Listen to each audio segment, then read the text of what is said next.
Hello दोस्तों, मैं SN. Rawal आपके बीच एयर निवारी की क्लास के साथ वापस उपस्थित हूँ। दोस्तों, जैसा कि दोस्तों मैं आपको बता चुका हूँ कि पहले हम पद्य खंड को कंप्लीट कर लेंगे, उसके बाद आपके जो ग्रामर के टॉपिक हैं वे भी मैं आपको करवा दूँगा और एक सिस्टमेटिक तरीके से अपन चल रहे हैं। जो जो इम्पोर्टेंट पैराग्राफ है उनकी व्याख्या कर रहे हैं और जो इम्पोर्टेंट क्वेश्चन बनते हैं उनको भी अपन साथ में ले रहे हैं। ये चैप्टर थोड़ा बड़ा था तो मैंने इसमें क्लासें 2-3 क्लासें कर दी है, लेकिन इसके बाद एक क्लास और होगी, उसमें लास्ट पैराग्राफ और क्वेश्चन आंसर मैं आपको करवा दूंगा।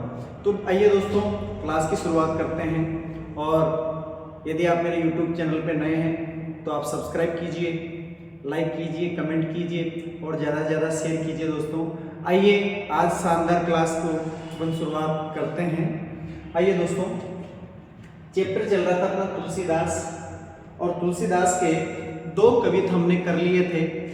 आज हम जो पढ़ने जा रहे हैं यह है सवैया। क्या है दोस्तों? सवैया हम पढ़ने जा रहे हैं।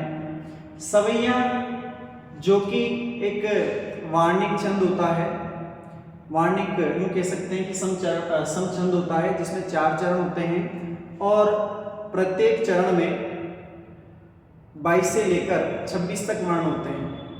वैसे तो क्या है कि सवैया 12 प्रकार का होता है दोस्तों, लेकिन आपके केवल सवैया दे रखा है, तो आपको सिर्फ इतना सा ध्यान रखना है कि ये समवार्णिक छंद है, इसमें 4 चरण होते हैं और प्रत्येक चरण में 22 से लेकर के 26 तक वर्ण होते हैं। तो दोस्तों देखिए, व्याख्या पे आते हैं। ये जो सवैया है, इस सवैया में कवि ने भारतीय समाज में व्याप्त जातिगत जो भेदभाव है, धर्म के नाम पर जो भेदभाव है, उसी जातिगत और धर्मगत भेदभाव पर कठोर प्रहार किया है, व्यंग्य किया है।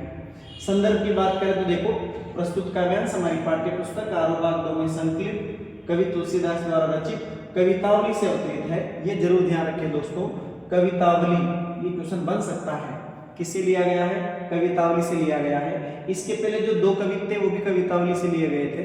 ठीक है दोस्तों, देखिए प्रसंग की बात करें तो इस अंश में कवि ने भारतीय समाज में व्याप्त जातिगत व धर्मगत भेदभाव पर कठोर व्यंग्य किया है। यानी कि भारतीय समाज में जो जातिगत और जो धर्मगत भेदभाव विद्यमान है उस पर क्या किया है? कठोर व्यंग्य किया है। आगे देखिए, आगे बात करते हैं। अच्छा, हाँ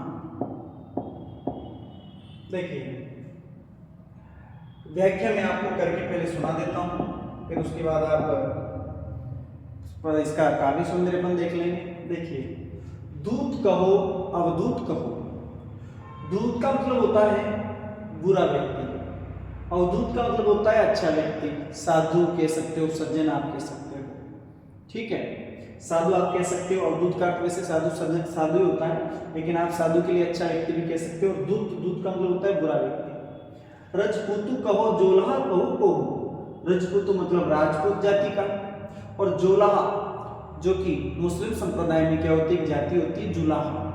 ठीक है, काहू की बेटी सो बेटा ना भया, काहू की जाति बिगाड़ना सो।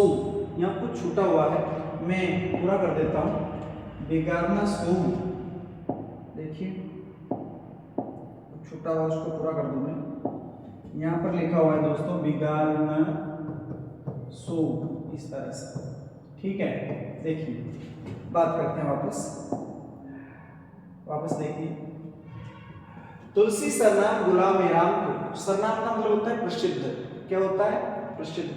गुलाम यानी सेवक, राम को यानी राम का। जाको रुचे सो कहो कछु ओ। जिसको जो अच्छा लगे उसी नाम से मुझे पुकारे। मांगी के खेबो, मांग करके खाना है। मस्जिद को सोईबो, मस्जिद का अर्थ यहाँ पर मस्जिद को सोईबो, लेब को ये को न देव को देव। ना तो किसी से कुछ लेना है, ना ही किसी को कुछ देना है। तो दोस्तों बात अपन करें कि इस पैराग्राफ में कवि ने तत्कालीन समाज में व्याप्त जो जातिगत भेदभाव था, धर्मगत जो भेदभाव था, उस पर कठोर व्यंग्य किया, प्रहार किया है कवि ने।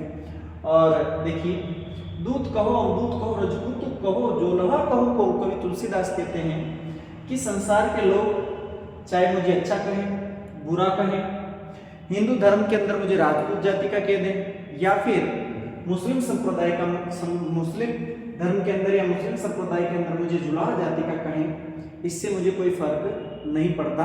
यानी कि तुलसीदास सीधा सीधा ये कहना चाहते हैं कि मैं मानव हूँ, पहला धर्म मेरा मानवता है। इस कारण संसार के लोग चाहे मुझे हिंदू कहें या मुसलमान कहें या राजपूत जाति का कहें या जुलाहा जाति का कहें, इससे मुझे कोई फर्क पड़ने वाला नहीं है। काहू की बेटी सो बेटो न बया, काहू की जाति बिगाड़ना सो। कि भाई मुझे जाति और धर्म की आवश्यकता इस वजह से नहीं है क्योंकि मुझे अपने बेटे का विवाह किसी की बेटी के साथ नहीं करना है, क्योंकि जाति और धर्म जो है वो जरूरी कब हो जाता है, जब हम क्या करते हैं अपने बेटा और बेटी का विवाह करते हैं, रिश्ते करते हैं, तब जाति और धर्म पूछा जाता है। तो कवि तुलसीदास तो कहते हैं कि मुझे तो अपने बेटे का विवाह किसी की बेटी के साथ करना ही नहीं, तो मुझे जाति और धर्म की आवश्यकता नहीं है। आप किसी भी धर्म का मुझे मान लें, किसी भी जाति का मुझे मान लें। काऊ की जाति बिगाड़ना सो, और मैं किसी की जाति बिगाड़ना भी नहीं चाहता। तुलसी सरनाम गुलाम है राम को, जा पर ऊंचे सो कहो कुछ हो। कवि तुलसीदास कहते हैं कि मैं तो भगवान श्री राम का प्रसिद्ध सेवक हूँ, प्रसिद्ध गुलाम हूँ। इस कारण संसार के लोग जो उनको अच्छा लगे उसी नाम से मुझे पुकार ले, मुझे इससे कोई फर्क नहीं पड़ता। मांगी के खेबो मस्जिद को सोईबो, लेव को एक होगा देव को दो। कि मुझे तो मांग करके खाना है, क्योंकि मैं तो क्या हूँ, साधु संत हूँ, और क्या। मांगी के खेबो कि मुझे तो मांग करके खाना है, मस्जिद को सोईबो मस्जिद में जाकर के सोना है, लेव को एक होगा देव को दो। न तो किसी से कुछ लेना है, ना ही किसी को कुछ देना है। यानी कि कवि इस पैराग्राफ के माध्यम से ये कहना चाहते हैं कि हम मानव हैं, हमारा पहला धर्म मानवता है, इस वजह से हमें जाति और धर्म में नहीं बंटना चाहिए, और समाज के अंदर जाति और धर्म का जो भेदभाव है, विष है, उसे नहीं फैलाना चाहिए। ये इसमें कवि कहना चाहता है। साथ ही यहाँ पर ये कह सकते हैं दोस्तों कि कवि तुलसीदास का भगवान राम के प्रति जो एक निष्ठ भक्ति भावना है वो भी इसमें प्रकट हुई है। ठीक है, देखो अब बात करते हैं इस पर, इसका जो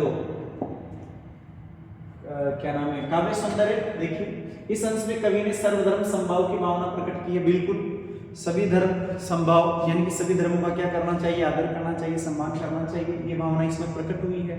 सभी धर्म क्या होते हैं, सम्माननीय होते हैं, माननीय होते हैं, आदर करने योग्य होते हैं, सभी धर्म अच्छे होते हैं, ये इसमें भावना प्रकट हुई है।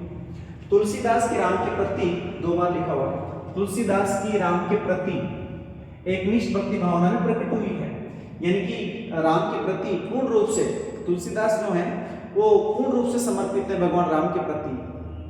प्रस्तुत अंश में ब्रजभाषा, बिल्कुल ब्रजभाषा है, सवैया छंद है, भक्ति रस है, प्रसाद काव्य गुण को पांचाली रीति का प्रयोग इसमें हुआ है। इसके अलावा अगर आप 1-2 बिंदु और लिखना चाहते हो तो आप लिख सकते हो, इसमें गीत शैली का प्रयोग है ना। वैसे 3 पॉइंट आपके लिए पर्याप्त है दोस्तों। अब देखिए अगला जो पैराग्राफ है, तव प्रताप राखी प्रभु जेव नाथ तुरंत। तव प्रताप, अब बात अपन करें कि जब हनुमान जी संजीवनी बूटी लेकर के आ रहे थे तो अयोध्या के ऊपर से जब गुजरे तो भरत जी ने क्या करा कि उन पर बाण चला दिया, और जब बाण चला दिया तो हनुमान जी जो थे वो राम का नाम लेते हुए क्या करते हैं, धरती पर आ जाते हैं, नीचे गिर जाते हैं। ठीक है, और जब वो राम का नाम लेते हैं तो भरत जी को पता लगता है कि तो राम का कोई सेवक है, और लंका में जो युद्ध चल रहा था उसके बारे में वर्णन करते हैं, बताते हैं कि ये इस तरह की घटना घटित हुई है। उसके बाद फिर क्या होता है कि जब हनुमान भरत जी से विदा लेकर के लंका की तरफ चलते हैं, वहां से पैराग्राफ शुरू होता है। तो देखो, तव प्रताप और राखी प्रभु जेव नाथ तुरंत। तव प्रताप, तुम्हारे पराक्रम को और राखी हृदय में धारण करके प्रभु जेव नाथ तुरंत, हे स्वामी मैं शीघ्र ही लंका चला जाऊंगा। यानी कि भरत जी ने हनुमान से कहा कि यदि आप लंका में जाने में असमर्थ हो तो मैं आपको बाण पे बिठा करके क्या करता हूँ, लंका में भेज देता हूँ। लेकिन हनुमान ने कहा, तव प्रताप और राखी प्रभु ज्यों नाथ तुरंत, कि हे स्वामी मैं आपके पराक्रम को अपने हृदय में धारण करता हूँ, स्वीकार करता हूँ, और मैं शीघ्र ही लंका में चला जाऊंगा। बस कहीं ऐसा कह करके आए सुपाए हनुमान जी ने आज्ञा प्राप्त की भरत जी से। पदबंदी चले हनुमंत, भरत जी की वंदना की और वहां से चलते हैं।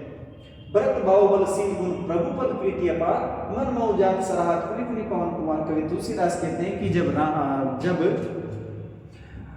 हनुमान जी वायु मार्ग से लंका की तरफ उड़ते हुए जा रहे थे, तब बार बार वो मन ही मन भरत का जो बल है, भरत की जो वीरता है और भगवान राम के प्रति जो उनका प्रेम है, उसको बार बार याद करते हुए, प्रशंसा करते हुए क्या कर रहे थे, लंका की तरफ चले जा रहे थे।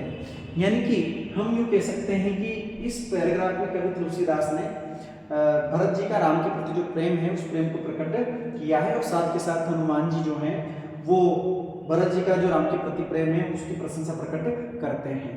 दोस्तों इसका संदर्भ मैंने नहीं लिखा है, लेकिन आप ध्यान रखें कि ये बात करें, ये रामचरितमानस के यूँ कह सकते हैं कि रामचरितमानस के जो लक्ष्मण मूर्छा की जो किताब है आरु भाग 2, उसमें लक्ष्मण मूर्छा और राम का विलाप शीर्षक से संकलित किया गया है और इसमें कवि ने भरत जी की प्रशंसा की है। किसके द्वारा? हनुमान जी के द्वारा भरत जी की प्रशंसा की गई है। व्याख्या में आपको बता चुका हूँ। काव्य सौंदर्य में आप लिख सकते हैं कि प्रस्तुत अंश में, अब इसमें ध्यान रखना दोस्तों, यहाँ से आपकी भाषा कौन सी हो जाएगी? अब अवधि हो जाएगी। कौन सी हो जाएगी? अवधि हो जाएगी। और दोहा चौपाई सुर का छंद यहाँ से आ जाएगा। दोहा चौपाई छंद यहाँ से आपको लिखना पड़ेगा फिर, ठीक है। वो पहले के जो पैराग्राफ थे वो कवितावली से थे, बाकी ये जो पैराग्राफ है रामचरितमानस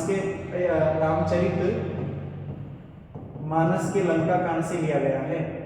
और किस शीर्षक से संकलित किया गया है? लक्ष्मण मूर्छा और राम का विलाप शीर्षक से इसको संकलित किया गया है। तो दोस्तों आज का वीडियो आपको कैसा लगा? बिल्कुल आप कमेंट कीजिए, लाइक कीजिए और शेयर कीजिए। और अगली क्लास में बाकी जो बचा हुआ है, इसका जो भाग बचा हुआ है वो मैं आपको अगली क्लास में उपलब्ध करवा दूंगा। तब तक के लिए जय हिंद, जय भारत।